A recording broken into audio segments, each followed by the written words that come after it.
Test, test.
Right.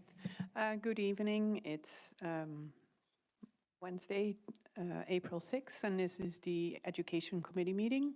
With me are the committee members and my board colleagues, and Mr. Henderson is, I believe, joining us virtually, right? Today we're thrilled to welcome and recognize some of our students. And there will also be 2 presentations to the board. So let's get started. Dr. Yanni, do you want to make some announcements? Thank you, Mrs. Sherpier. So every year, the National Merit Program identifies students from across the country who are named semifinalists, and we had a number of our students this year named semifinalists, and all of our semifinalists became finalists. So National Merit Scholars are recognized for their academic achievement, their outstanding service to their school, and the area of academia. So tonight we have our National Merit finalists. So we will call them up. As we call you up, I'll give you your certificate, and if you can kind of snake in through the table, and I think the board members will want to shake your hands. Okay? All right, Mr. Schultz, can you come up and pass out certificates? Thank you. And thank you all for coming.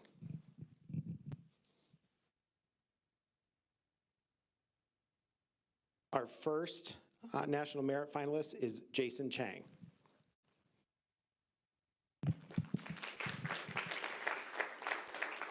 Jesse Chen.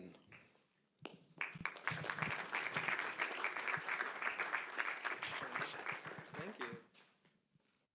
Daniel Dwan.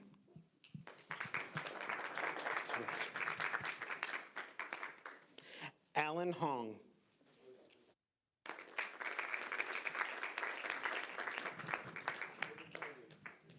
Perfect timing.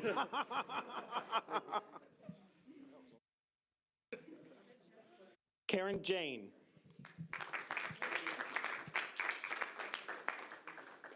Sophia Gerard. Peter Liu. And Daniel Lau.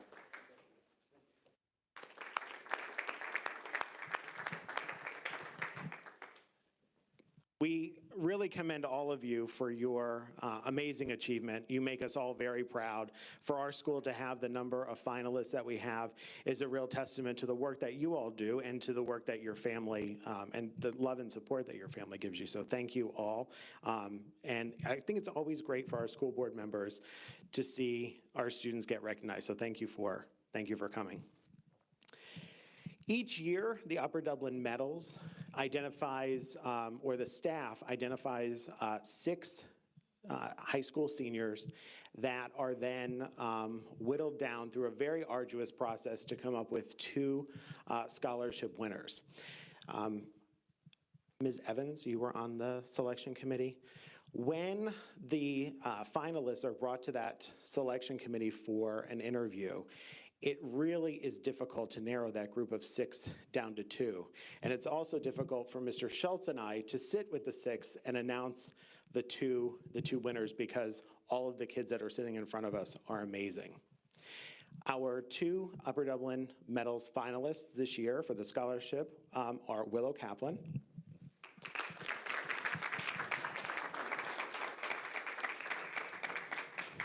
Willow is also the chair or co-chair of our gender equity subcommittee for equity and empowerment. And our second winner this year is Luke Price.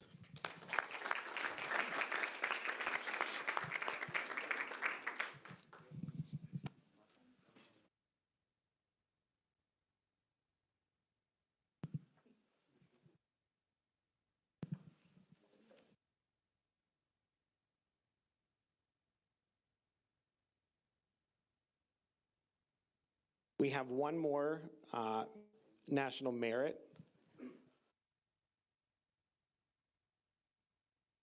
Peter Liu.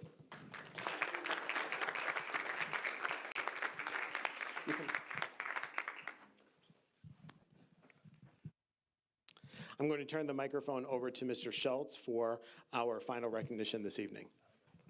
Thank you very much.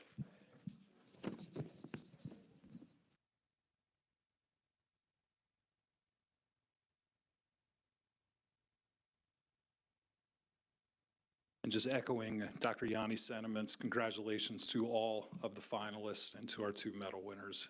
This is the cream of the crop and is really, really impressive for all you guys. In 1986, to celebrate Coca-Cola's 100th anniversary, the Coca-Cola Scholars Foundation was established. Their mission statement is to ensure educational opportunities through scholarship awards for young people who demonstrate academic excellence and leadership in their schools and in their community. That scholars program is the largest achievement-based and corporate-sponsored scholarship program in the United States. They're looking for students who have had a positive impact in the schools and communities through leadership, service, and involvement, and who also demonstrate the promise for continued positive impact. This year, that foundation reviewed nationwide over 68,000 applicants. Approximately 1,600 were designated as semifinalists, and then they completed a second application with essays, recommendations, and a school transcript. From those semifinalists, 250 regional finalists were selected, and then they were chosen to go through an interview process. Of those 250, only 150, which for those of you doing the math, and it's written down, I didn't do it in my head, is less than 1/4 of 1% of all of the original applicants were named Coca-Cola Scholars. I had the privilege to call Elizabeth Zhang to my office on 3 occasions as she went through the process. And this sounds like a trite expression, but what a neat kid. So we're excited that Elizabeth Zhang has been selected as one of those 150 new scholars. Would you please join me in congratulating Liz?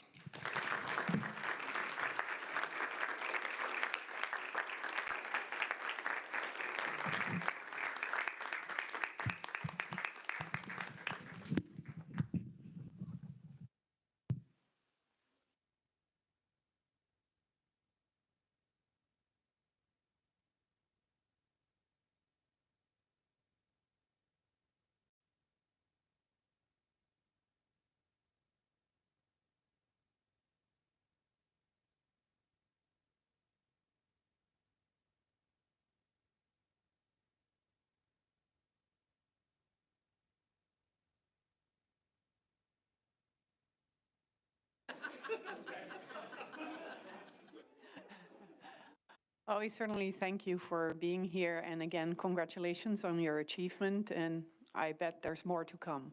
So be well, and feel free to stay or leave as you see fit. We will now continue with our meeting. We first will go to the minutes. So I'm just going to ask our committee members to see if they have any comments on the minutes, or if we can just move them on to the legislative meeting. All right. Art, you good? Yeah. All right, so the minutes will then move on to the legislative meeting for information only. And that gets us then to our presentation. The first one, the committee reports. Hold on. I am out of order here. No, it is a report.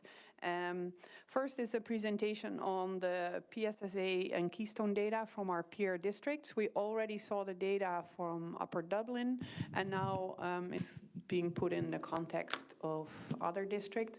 I think we can keep in mind that the conditions under which these assessments were done were a little bit unusual, or more than a little bit unusual. But Dr. Yanni will talk to us more about that. Thank you. Thank you, Mrs. Sherpier. So several years ago, we identified a number of districts from across the state that are our peer districts. And we identify that by looking at what districts most similarly are alike to or akin to Upper Dublin based upon our socioeconomic status. And so there are 10 districts that we always compare ourselves against because it's a pretty fair comparison when we look at achievement and growth data. So all the way over in Allegheny County, two of our peer districts are Pine Richland School District and Upper St. Clair. Then in Chester County, we have Downingtown and Great Valley. In Delaware County, we have Radnor and Wallingford-Swarthmore. Here in Montgomery County, it's Lower Marion, Lower Moreland, and Wissahickon. And all the way up in Washington County is Peters Township School District.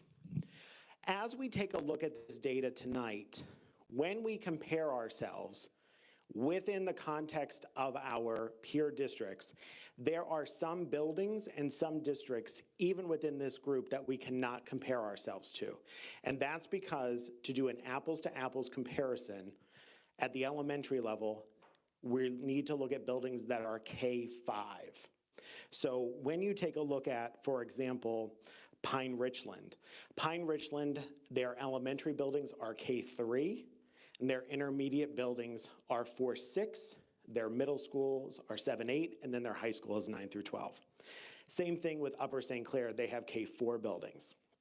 So let's take a look at ELA data from last year. The state average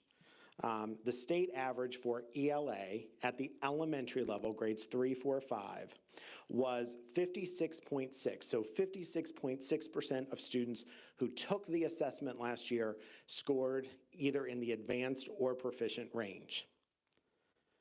When you take a look at the peer districts that we compare ourselves to without Upper Dublin included, the peer district average is 79.4. So just like Upper Dublin, our peer districts perform far better than the state averages. When you take a look at our 4 buildings together, our average is 79.6. Of the districts there that we can compare ourselves to, we scored, there are 8 there, we scored 5 of 8, which means 4 of our peer districts, their schools, or their district as a whole, fared better than Upper Dublin. When we take a look at math, the state average was just below 40%. Our peer average was almost 67%, and the Upper Dublin average was almost 74.5%. When you look at those same peer districts, we scored second of the 8. And in science, keep in mind that the science test, as we've talked about, in fourth grade is more of a reading test than a science test.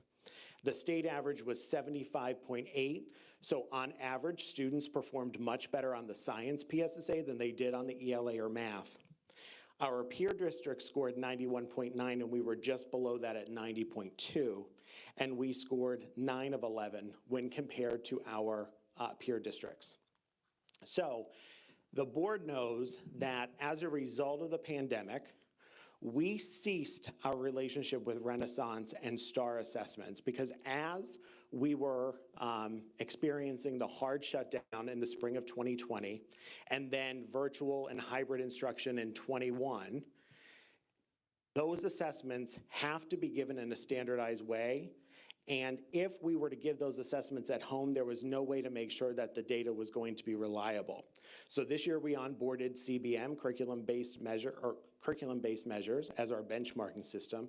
And what I'm happy to say is that at the elementary level, we'll talk about middle school and high school, our elementary students have rebounded really well, faster in ELA, but they're coming along well in math. So we're just a few weeks away from this year's administration of the PSSA.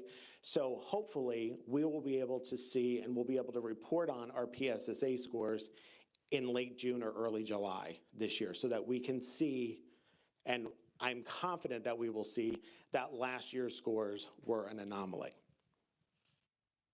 Keeping with the same peer districts, we moved to middle school.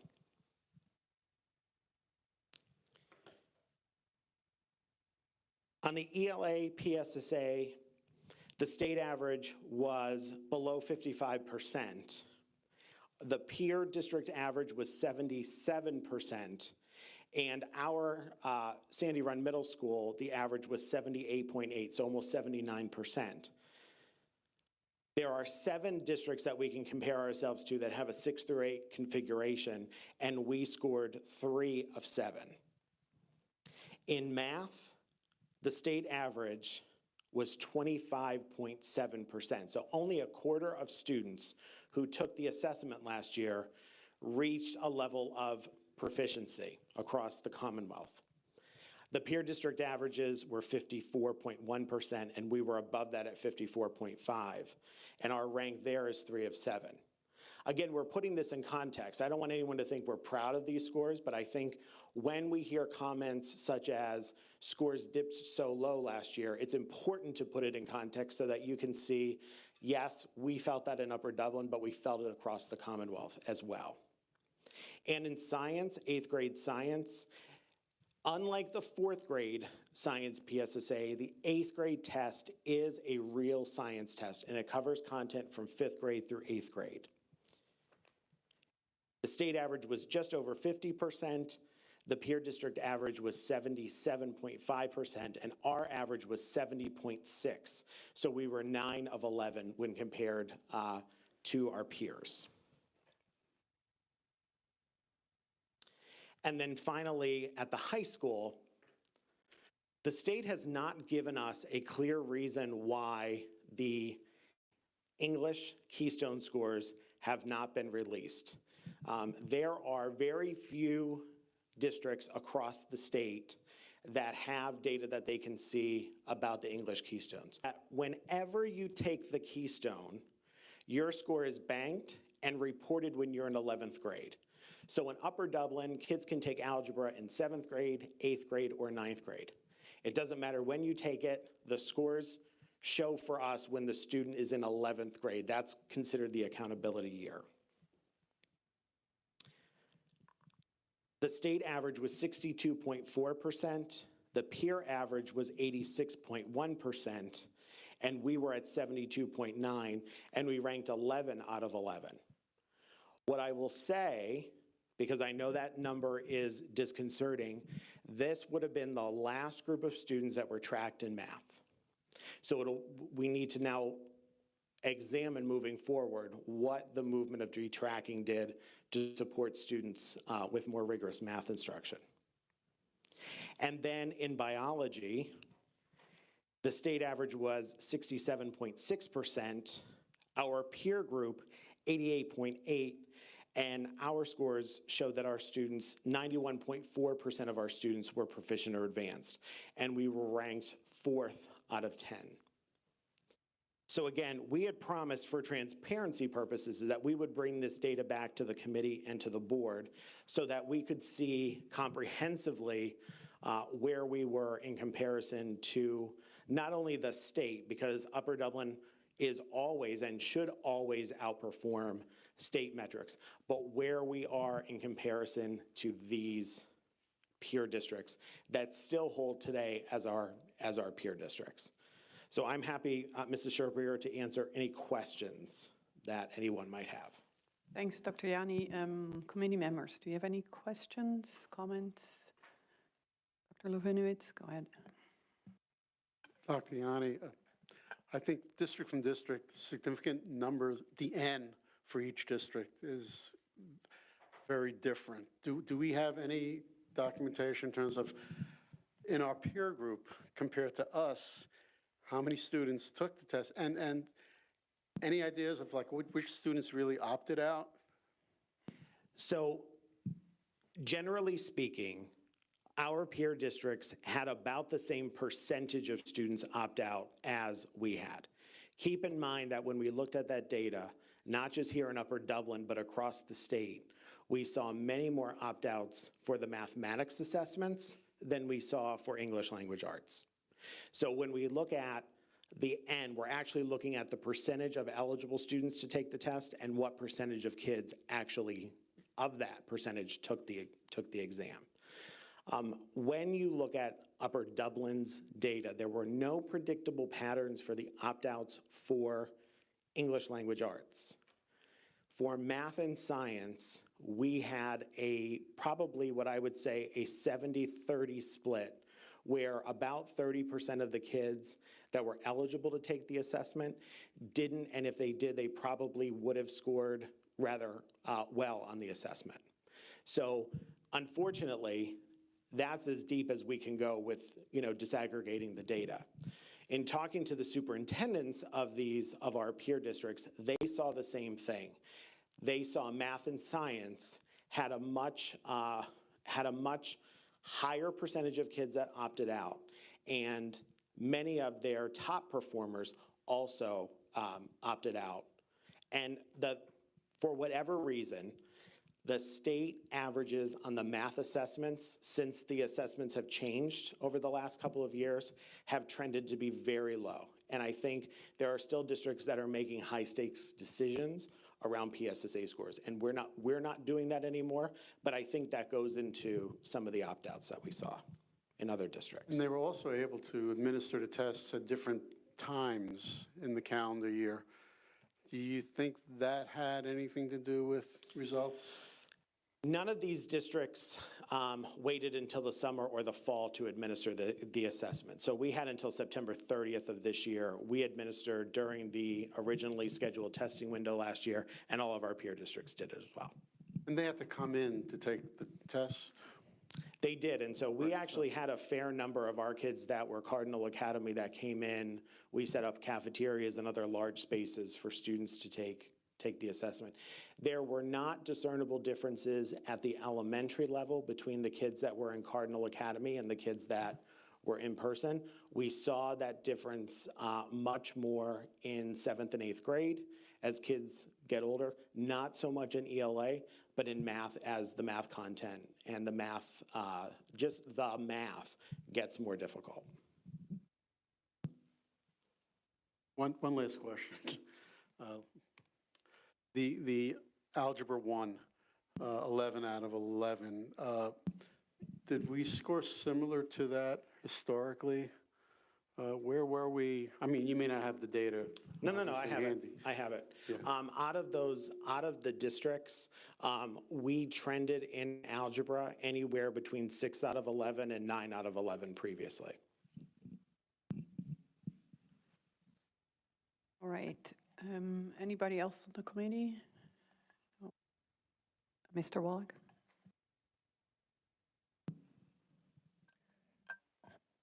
Dr. Yanni, looking at the science scores at the 3 levels, what jumps out to me is it seems like, and putting aside what you just discussed in terms of like opt-outs and who took the exams, and I know you talked us to a little bit about the elementary test being different in terms of what it gauges, but it looks like to me that the elementary schoolers for science are fairly high, below average, but the spread is de minimis. There's a dip in the middle school, and then it rebounds dramatically at biology. Is there anything you discern from that, or anything we should take from that sort of reverse curve that we should think about? So at the high school, that biology assessment is the end of course test. So kids take biology and then they take the assessment. The 8th grade assessment covers all science content: earth science, life science, physical science. 5th grade, 6th grade, 7th grade, 8th grade. As the new standards have been released, we're taking a hard look at our science curriculum, because the typical trajectory of science throughout the year is one year you'll do physical, the next year you'll do life, or what have you. We probably need to take a slightly more integrated approach, and we need, next year at the 6th grade level, science is going to become an everyday subject. So science in Upper Dublin has not become a daily subject until 7th grade. It's integrated with social studies in 6th grade, and at elementary, it toggles with social studies as well. So as we bring 6th grade into the fold of having science every day as a core, in conjunction with newly written curriculum, I think we'll start to see that go up. The 8th grade science test has historically been, in my opinion, the most difficult of the 3 science exams. Right. Mr. Sorota? Dr. Yanni, I certainly understand the desire of the committee and the board and the community to compare across districts, but PDE this year has really issued us a strong and unusual warning against doing that. I think it's just worth repeating their disclaimer there. So PDE has said not to compare as you normally would. However, I think other districts like Upper Dublin, we are looking just to see how we compared, to put it in context. Their comparison over the last couple of weeks, as they've met with us through PASA and they've met with us as superintendent groups, is to really make sure we're not comparing one year over another year, and making sure that we don't make any high stakes decisions over these assessments. And so the good thing is we're not belaboring the point of looking at how a group of kids did, say, when they were in 5th grade, when they matriculated to 6th grade, because there was, or actually 4th grade to 6th grade, because there was a year we didn't do the assessments. And we stopped making high stakes decisions about this data previously. But that is a good point. PDE has, and I have to tell you, this is the first time PDE has ever told us not to compare data.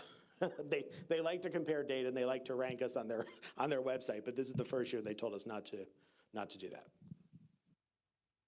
All right. Now that we have this data, what are we doing with it to inform us and move forward? Because I think that's really the bigger issue here. I mean, I'm not thrilled with some of the numbers, but also recognizing it was an unusual circumstance. What are we doing to ensure that our students learn and that we have numbers in the future that we probably feel are more representative of where we think we are? So as I said before, we've implemented K-8 CBM benchmarks, and that is really one of the pivotal tools that we're using 3 times a year to say, where are our kids strong? Where are their weaknesses? And where the weaknesses are, drilling down to say what skills, what standards, what content, what eligible content are we missing as we're teaching? Or where are kids struggling, so that we can course correct that, so that we don't have another year where we see these types of scores. And the CBM data so far that you have received, or have collected, what is that telling you? Is there anything you can Yeah, as I said before, that our elementary kids have rebounded very well in ELA, a little bit more slowly in math, but we're making really strong strides. ELA in 6th, 7th, and 8th grade, very strong movement. 7th grade and it doesn't matter where kids are in 7th grade, whether they're Algebra 1 or they're pre-algebra. 7th grade, we're looking really hard because our 7th graders are struggling a little bit more than our 6th and 8th graders. So we're taking that into account as we're designing assessments and we're designing instruction so that we make sure that whether the student is in Algebra 1 or they're in pre-algebra, that they're getting what they need to be successful, not just in the course that they're in this year, but in the courses that they will matriculate into. Yeah, because ultimately it's what they come out with in the end that we really, really care about, but we also want to see the annual growth. In terms of staff supports or development, are you doing anything to make staff aware of some of the things you notice? Yeah, so one of the benefits of having daily collaboration time is that teachers are looking at data much more carefully and much more closely than they have been in the past. That's because we have that sustained time for them to do that.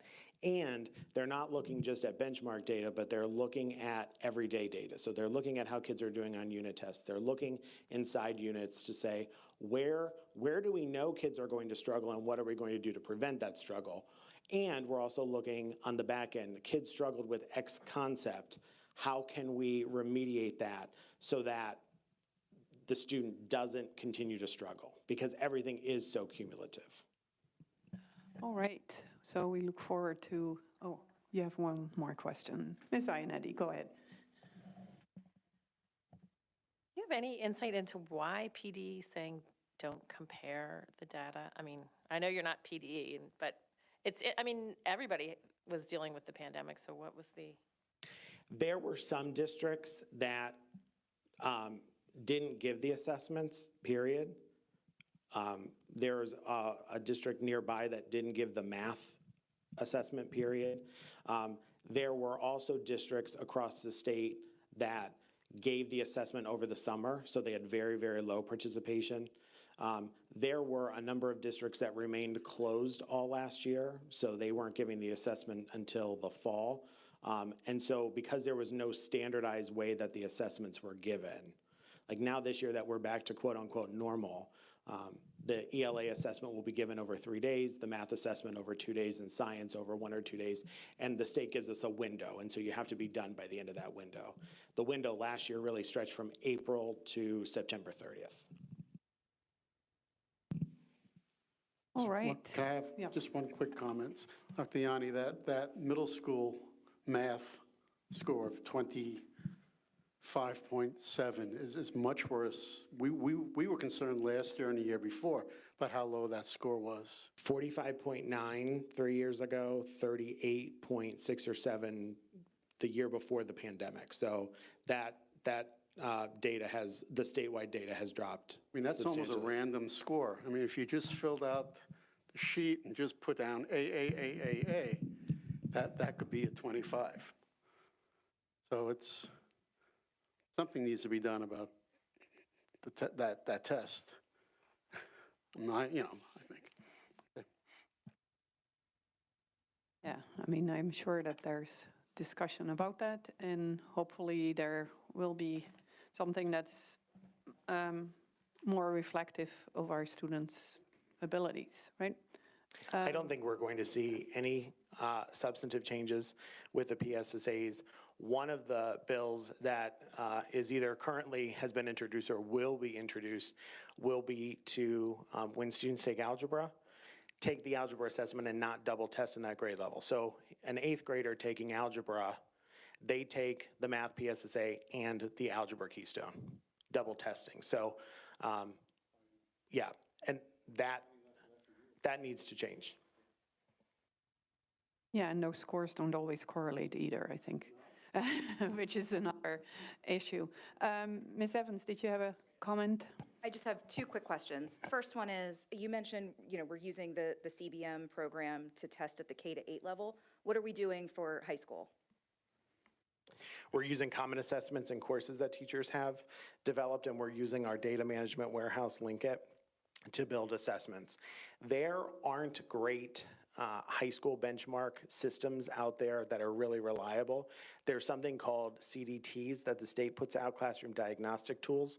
Part of the issue with CDTs is the amount of time it takes to actually take the assessment, it has to be broken up over multiple days, and there hasn't been great correlation between how students performed on the CDTs and how they performed on any of the keystones.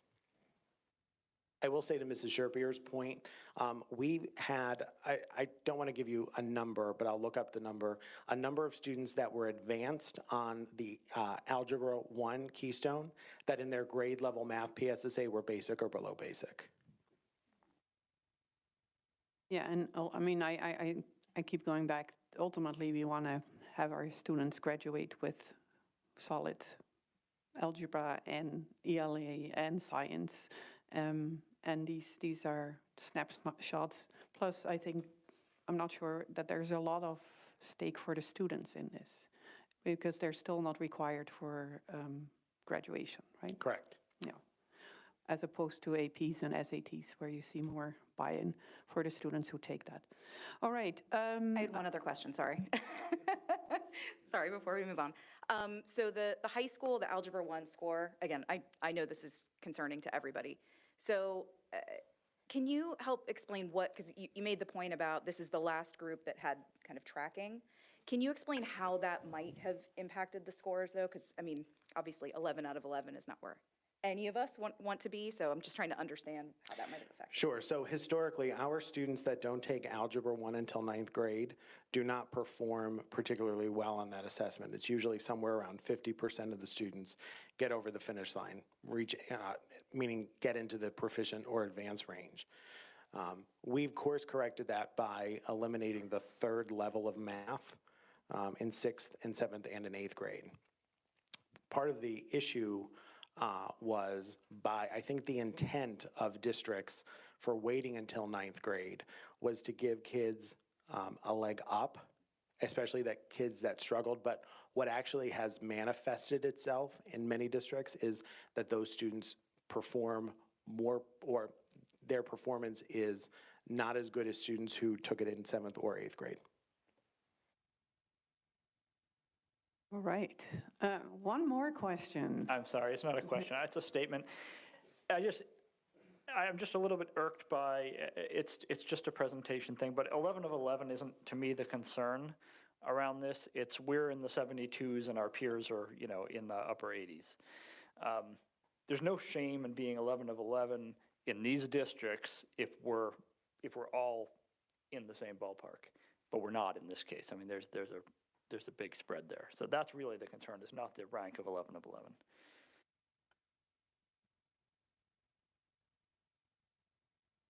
Everybody good at this point? All right, then let's move on to the equity audits presentation. This is going to be more of a discussion than a presentation. There is a report that the board has that will go live tomorrow on the website. On the left-hand side of our website where the accordion is, it says equity and empowerment. So the committee and board members know that last year we engaged with the Mid-Atlantic Equities Consortium, MEC, to do an equity audit.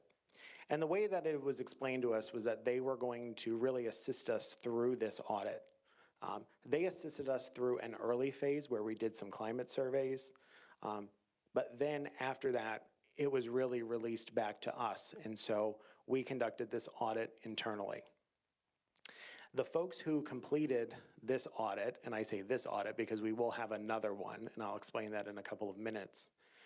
This audit, there are a series of over 100 questions that were asked, and it started with members of our executive leadership team answering the questions, then our broader leadership team, then our curriculum leaders.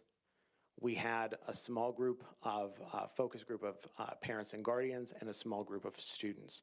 So what you see here, or what you'll hear tonight, is a summary of where we are based upon the audit as it stands now.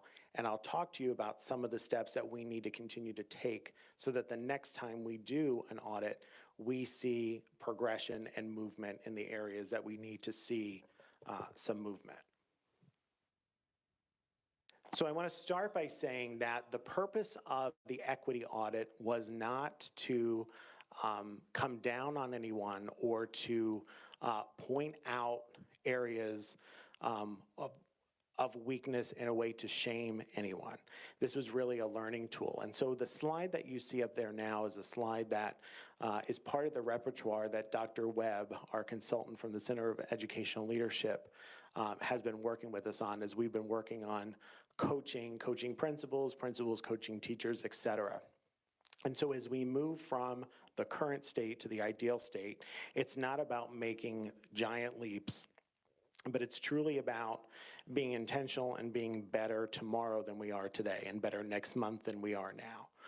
So as we go through this, I'm going to talk to you about components of equitable schools, components of equitable classrooms, and personnel decisions that are high impact for students, and where we are on solid ground and where we need to continue to work so that we move from that current state to the ideal state.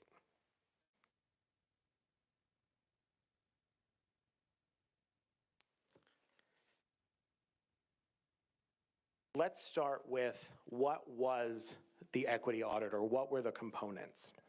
So in terms of looking at are our schools equitable, we were looking at school policy, community needs, school organization and administration, school climate, staff, assessment and placement, professional learning, and standards and curriculum development. So as you think about how those things, those topics that I just read off, come together to create conditions for equitable schools, the Mid-Atlantic Equity Consortium says a few things.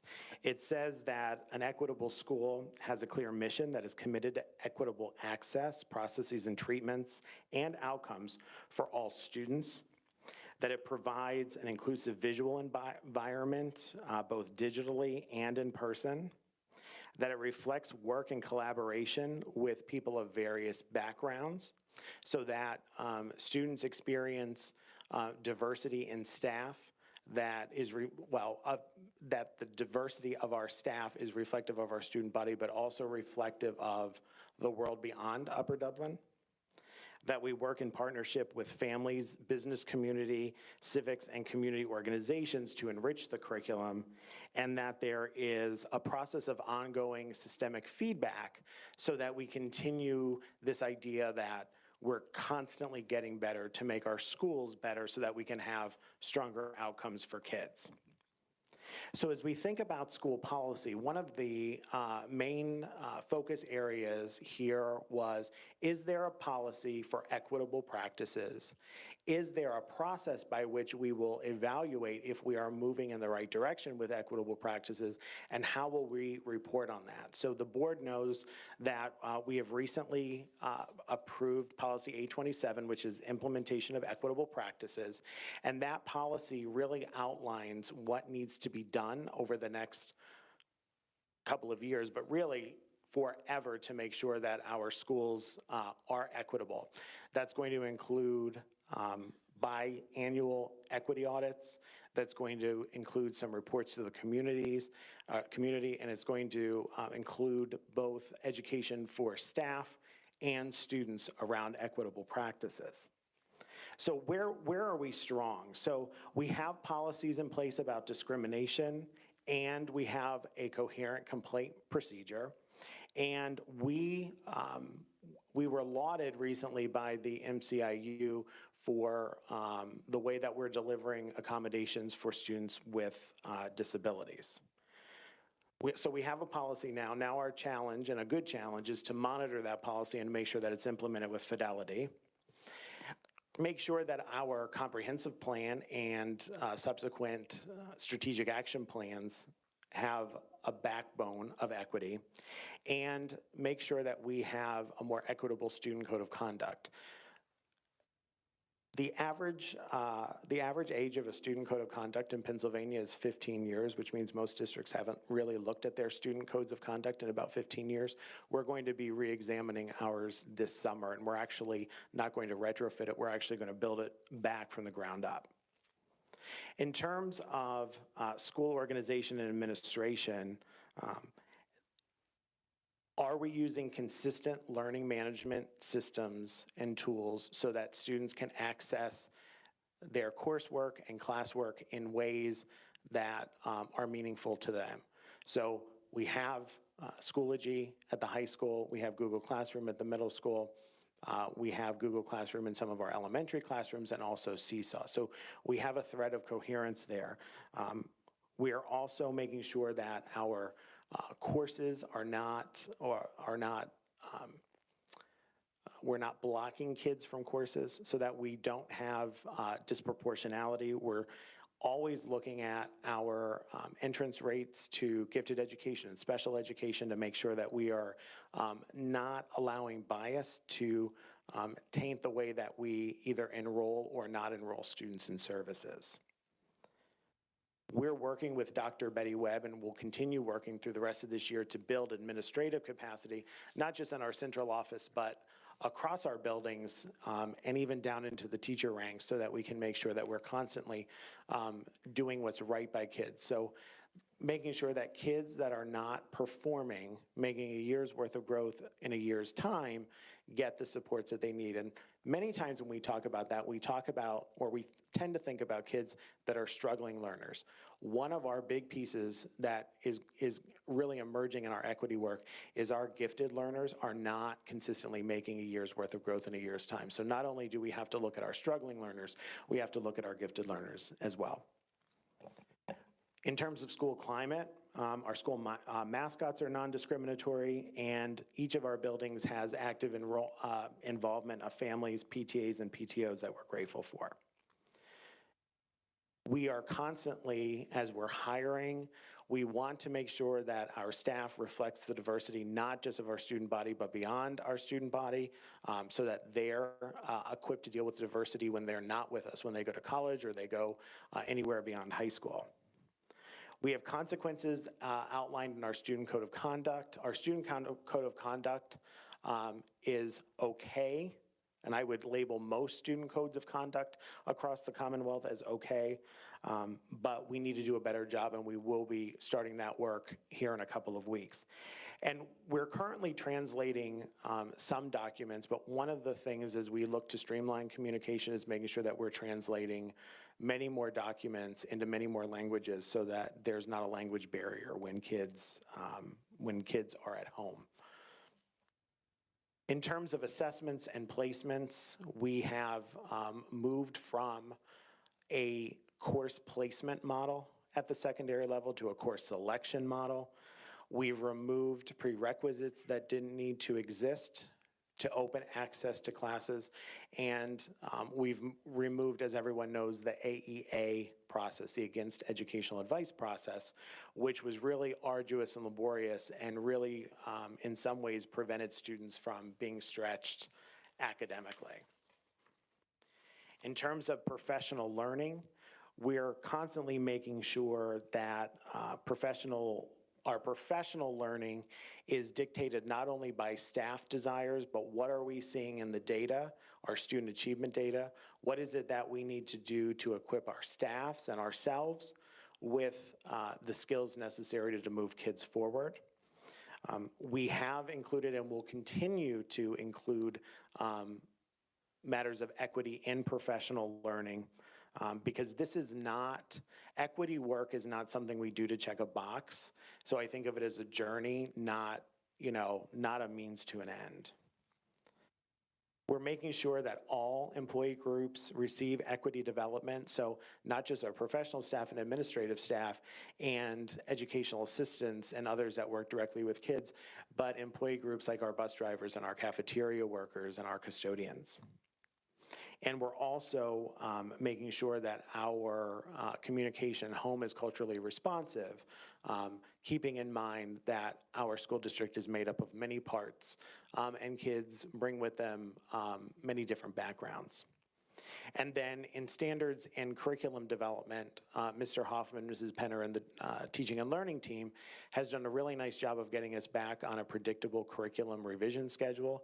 And as we buy and identify new curricular resources and textbooks, we are specifically looking at ways that, or resources that include the diversity that kids will see out in the real world.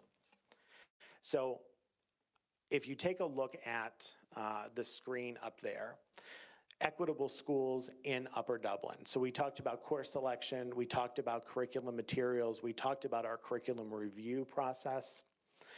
We're also talking about data analysis. We're no longer allergic to data in the district, and we're not only just looking at end-of-year data, standardized test data, we're looking at data in multiple ways and different types of data. We have moved with needs-based budgeting, thanks to Mr. Leckman in the business office. We have ongoing professional learning that is more responsive to teachers' needs. We've revamped schedules, specifically middle school and high school, to provide opportunities for kids to receive assistance during the day. And then staffing, we're matching staffing to the needs of students in buildings, particularly our Title I schools. No one should look at those bullets and say all of those things are 100% beautiful in Upper Dublin or in any district. These are things that we are working on and working towards for the betterment of kids. Then we move on to facets of equitable classrooms. And as we think about equitable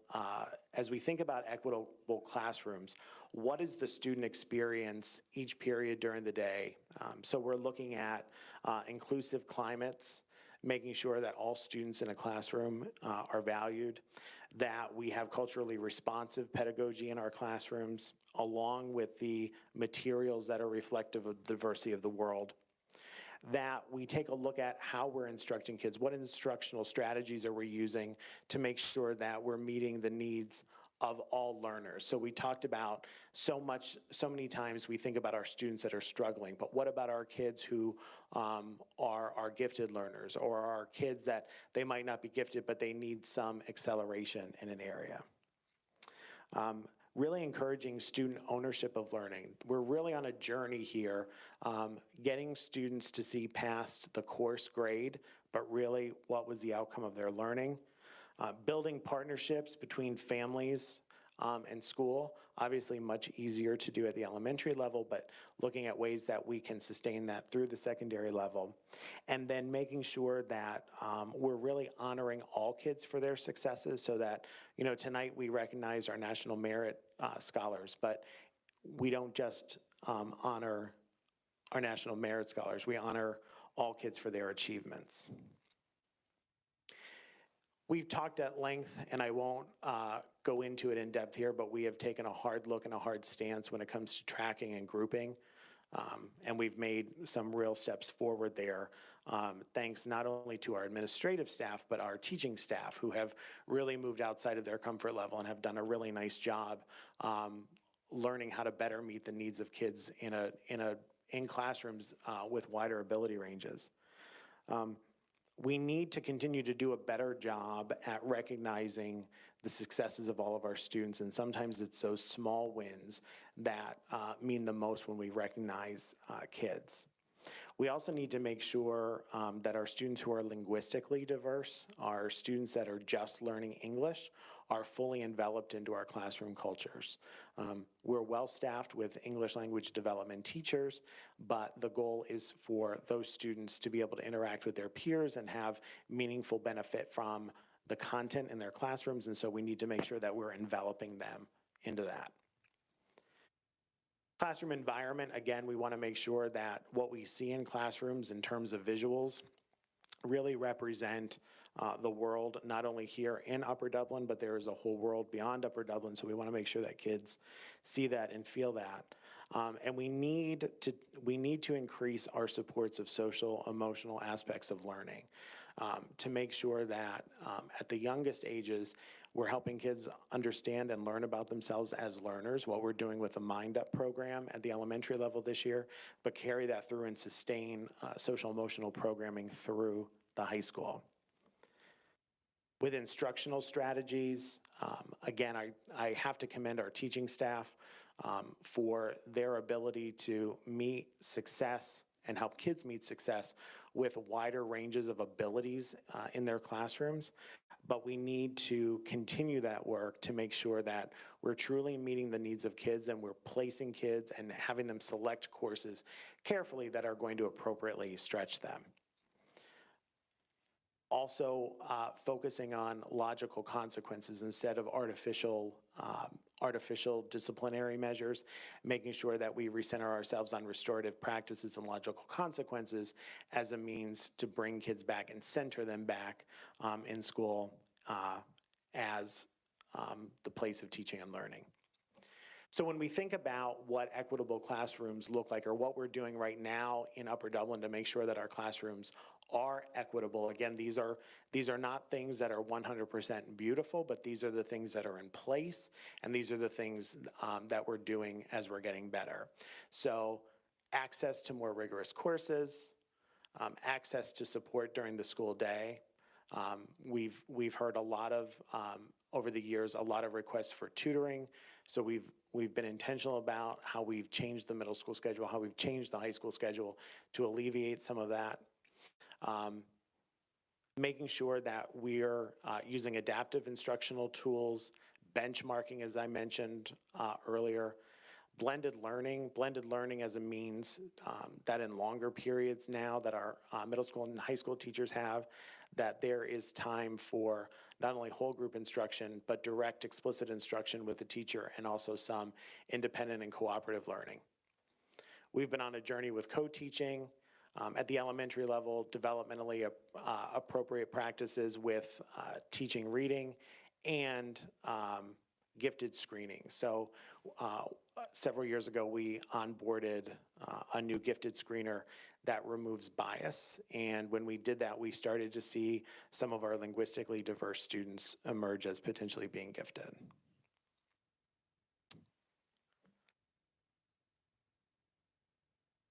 When you think about equity and where we are on a continuum, there is everything from equity as a misunderstanding, to equity as a topic, to equity as a recommendation, and equity as a foundation. So I'm going to show you some visuals here. So if you take a look at the visual on the left, that is equity as a misunderstanding. So equity doesn't really fit in the organization. We're not sure where it fits. We're certainly not there. Equity as a topic, it's just one of the things we talk about. I think we've moved away from just equity being a topic, and we're at the stage of equity being a recommendation. So we're really looking at how can we be more equitable in classroom instruction, resource development, and every process that we have in the district to embed better outcomes for kids. With a goal, honestly, then of moving to the graphic that you see there on the right is equity as the foundation. So equity truly being the backbone of everything we do. But to get there, you have to go through these other phases. So we've been at equity as a misunderstanding. We've been at the phase of equity as a topic. And now I think we're solidly on equity as a recommendation. And our challenge, and this is why it'll be written into our comprehensive and strategic action plans, is to be over the next couple of years, move towards equity as the foundation. I've said a lot, you've listened a lot. I'm happy to take any questions that you might have. Yes, thank you. Yeah, you introduced this as a conversation, and so far we have heard one voice, but it was definitely very informative, and I'm sure there are some comments to be made or questions from the committee. Any questions? Yes, Bisaya Nelly, go ahead. You have my mic. Thank you for that informative presentation. I'm wondering if you could talk a little bit about unified programs and how they fit into our equity work. So for a long time, we've had things like adaptive PE and adaptive art, where our students during the school day work with teachers that are specially trained or non-disabled peers in areas. We've moved now to doing some extracurricular things. Last year, it started with unified track. So we had students with any range of needs with their non-disabled peers. And we had a really good group of kids last year. We have about 3 times the number of kids this year. So I remember I was in the stands with Dr. Davis last year cheering on. And Dr. Davis can cheer loudly, let me tell you.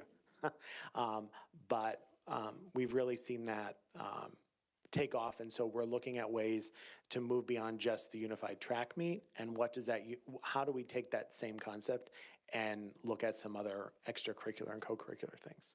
And with our new schedule, we have 2 classes that are offered next year, a unified art class and a unified physical education class.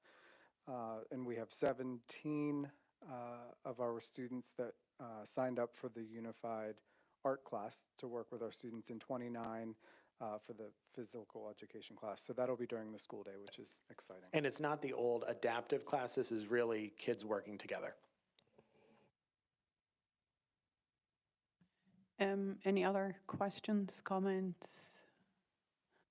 Ms. Evans?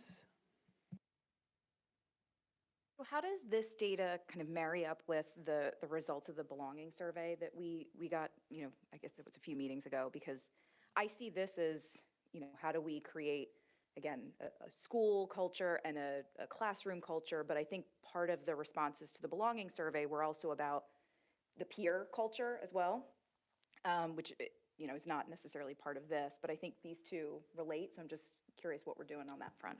So I see the equity audit as kind of the umbrella and the belonging survey as a piece under that umbrella. Part of the work that we're going to be doing, or that we've started and we're going to continue doing, is that peer-to-peer stuff. So equity in a lot of districts lives at the adult level, and it's really difficult to take it down to the kid level. We're getting at the point now where we're taking it down to the kid level so that we can start to have those conversations and build those relationships between kids so that there's that understanding of each other, so that our classrooms are not only equitable, but then really inclusive.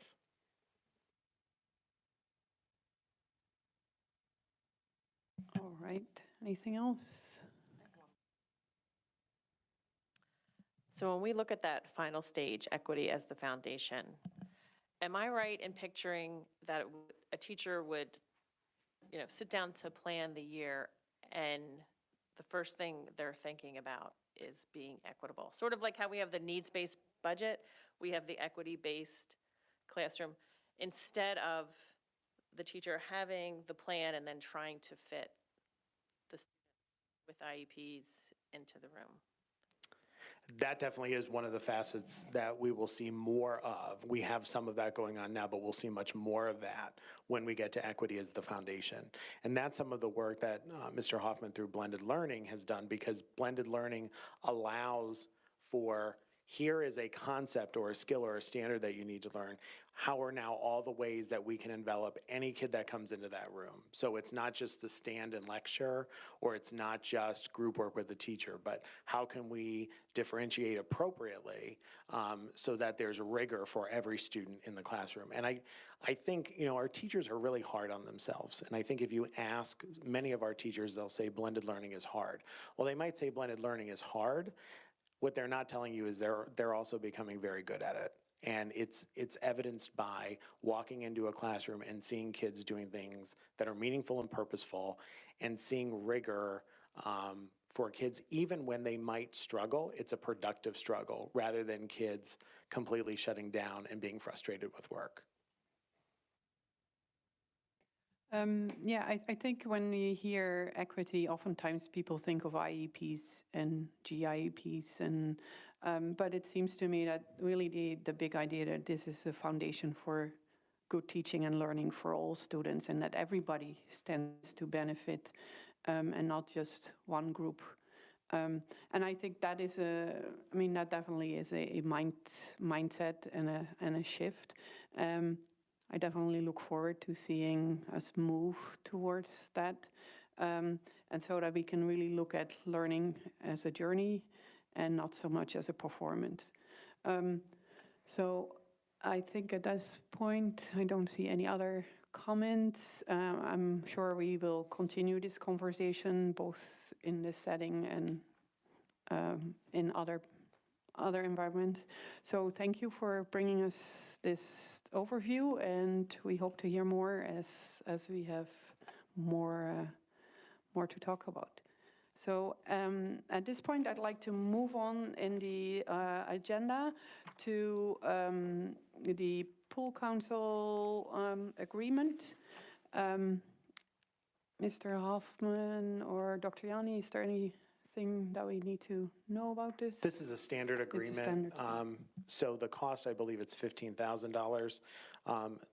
That is well worth the number of hours and contacts that we get with Sweet Stevens. They come on site to do several days of professional development over a period of time with staff. We also get pool council updates from issues across the entire state, and it also gives us the ability to reach out to pool council and ask those unique questions about situations that arise. Sorry, thank you. I think, Mr. Sroda, do you want to make a comment on this? I'm curious if we have a number for how much this was last year, for comparison purposes. I believe it went up about $300.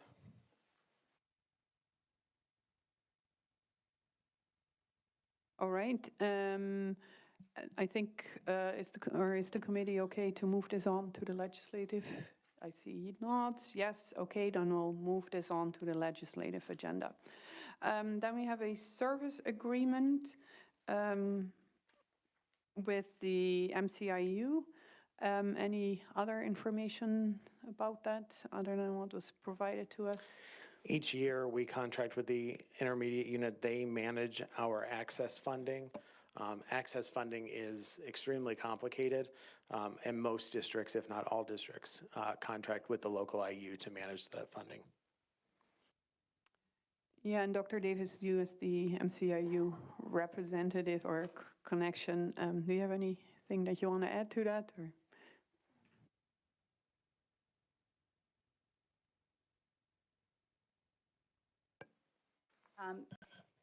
As Dr. Yanni already indicated, almost all districts, because of the complexities that go with access funding, utilize the local IU.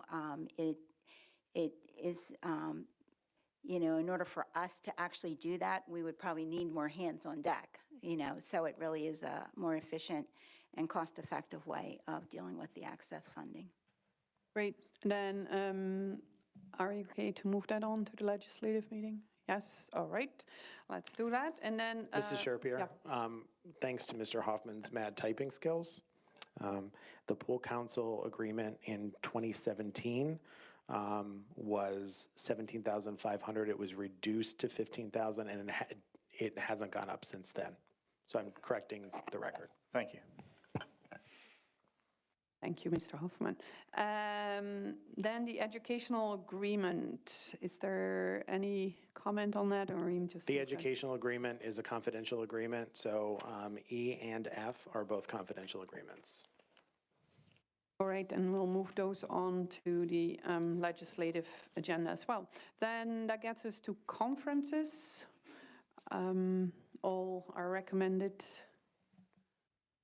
Right, so we move those on. And then, or actually, let me ask, are you okay moving these on? Yes? Yes. Dr. Lovinowitz, yes? All right, that's a yes, 4 yeses. Let's move on then to student activities. Anything there that any committee members or board members want to ask about, comment on? Mr. Sroda, go ahead. I'm just curious about the Fort Washington 5th grade trip to Baltimore. I know in years past, 5th grade trips have been a thing, and obviously, and my students didn't go to Fort Washington. I don't remember if this was a Fort Washington thing or not. But the description really talks about the aquarium. Is that really all that this trip is, or is it more?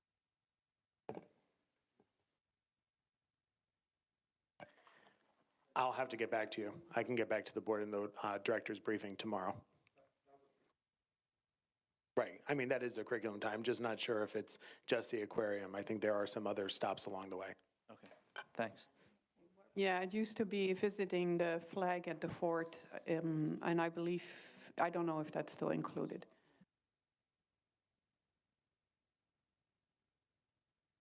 Can I just go back to E, Dr. Yanni, and E? the period of time, the timelines in E.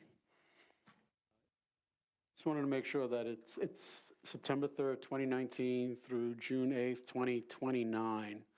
That is correct. And it's an amount, 55,000 each per year? No, it's a fund of $55,000 that has to be spent by 2029. Great, thank you. All right, thank you for the clarification. Any other questions about student activities? No, is the committee okay moving that on? Yes. All right, let's move that on to the legislative agenda, or to the legislative meeting. And that takes care of that part of the agenda. So now we get to public participation. If there's anybody in attendance, please come up to the microphone, state your name, where you reside in the district, and you have 4 minutes. Thank you. Yanni, you're not this tall. Ginny Vitale, Ambler, this is really high. Just on the 5th grade trip, I think all the elementary schools typically go on a 5th grade trip, and they haven't had one since the current 7th graders, actually the current 8th graders were in 5th grade, sadly. So my current 7th grader, that whole grade, the last time, they missed all those trips for 5th grade. So I just want clarification on the OWL 1. So you said 7th, 8th, and 9th, 7th, 8th, and 9th kids that take OWL 1, it's banked until the 11th grade year. Is there 10th and 11th graders that are still taking OWL 1 that would also be in that bank? Very few. It would only be if we had to move into the district or the student failed Algebra 1. Oh, I'm sorry. I was like, oh, this is fun, a nice conversation. I'm sorry. I guess I was just so used to talking tonight. But I liked it. I liked the conversation. There you go, Mrs. Sherpier. There's your conversation. Right. And I do, speaking of that, I do appreciate that we had a presentation tonight of the kids and celebrating the kids. That was awesome to get back to that. I like seeing the things coming back, like the junior prom, the kids had so much fun. So all these, and the 5th grade trip coming back, these are all exciting things that I'm so happy for these kids, that the fun stuff's coming back too. I know we focus a lot on the education part, but part of growing up and going through all this school is also all those fun things and being with their peers and doing different things outside of school. That being said, I don't look at our peer districts. I look at Radnor because it's always one, and I look at Wissahickon because it's right next to us. So we look okay next to Wiss, that's great. Radnor, I'm always curious how they are able to do so well year after year after year. And we can't quite keep up with them because I'd like to be able to keep up with them. IXL and Alex was mentioned as a supplement, and I have to say that is my experience and many parents and kids that this brings some kids to tears working on these programs. It's a lot of, they get the answer wrong and they have to go back, and it's frustrating and it's annoying. They're not used to calculating math on a piece of paper, and I don't know if those are the best, if there's better ones, or if we can get away from that, because I think that's really hard for a lot of kids. I've heard complaints not only from my own children, but from other parents and their kids. And it's a struggle. You don't want kids coming home and hating math because they hate that program. And so I don't know if that's always the best solution to help kids. The code of conduct, you mentioned that, and I think you mentioned it was only for the high school. I'm wondering if there's a code of conduct for the middle school, and will that be also looked at this summer? I also noticed that we are doing a summer program, I think, at the North Hills Community Center. And I wonder if there's transportation involved with that, and if everybody's invited, or if certain kids are invited, or is this something people can sign up for, or who's allowed to go and what's provided, or will we have other programs in the summer for kids that feel like they're behind? I mean, I think sometimes in Upper Dublin, because we're more affluent, parents turn to tutors versus trying to get help from their teachers and maybe summer programs or other alternate programs. So I'm just wondering, and I think sometimes transportation might be a barrier for some of these kids to attend some of these extracurricular or extra educational activities and help. That's all, thanks. Thank you. Is there anybody else? I don't see anybody coming to the microphone, so we'll close community input. We did not receive any written input, so Is there anybody who wants to comment? Algebra 1, if kids are taking it beyond ninth grade, it's one of a couple of reasons. We, every once in a while, have a move-in to the district that hasn't had Algebra 1. A student may have failed Algebra 1 in ninth grade, but there are very few students that are taking it in 10th and 11th grade. While I appreciate us looking at Radnor, I'm quite frankly focused on Upper St. Clair and Lower Marion, because I think Upper St. Clair, for a long time, they were achieving 100% proficiency in 3 through 8. And so that's, I think, I look at Lower Marion and Upper St. Clair because they're very similar districts, but on opposite ends of the state. IXL and Alex, they'll be reviewed again, like they're reviewed every summer. So there'll be more information about that. The code of conduct is K-12, and we're going to do a better job this time of making sure that it's differentiated for elementary school, middle school, and high school, so it's much more clear to students and parents. Summer programs, I'm looking to Mrs. Penner. So the North Hills and the summer program are two different things.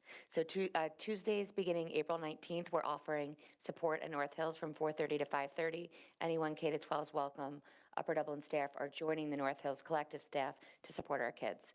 The summer program is a 2-week STEM course, the week of July 11th and July 18th, Mondays through Thursdays. We already have 80 applicants for that. It's free this year. We're looking to collect some data on the results of the impact it has on kids, their excitement about STEM, and their excitement about learning in general, and connections to staff in a different way. And then the district hopes to continue that work and expand our summer offerings. But right now, that's it for summer. No transportation this year for STEM. Can I ask, is there a limit in number of students that will be doing the STEM? What's the max? The way the information went out to the community, it was first come, first serve. Right. We're looking at about 25 per section, and right now we're running 5 sections each week. So there's still some space. Great, thank you.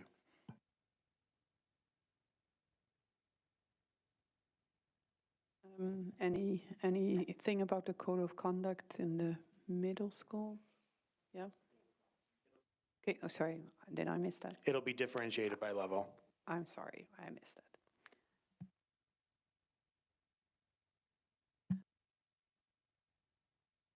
Microphone. All right, that brings us to the end of this meeting. I just want to let everyone know that on May 4th at 6 p.m., we will have our next education meeting, hopefully here in the Cardinal Room, and the meeting is adjourned. Thanks for coming, and we'll have a few minutes to rearrange for the policy meeting.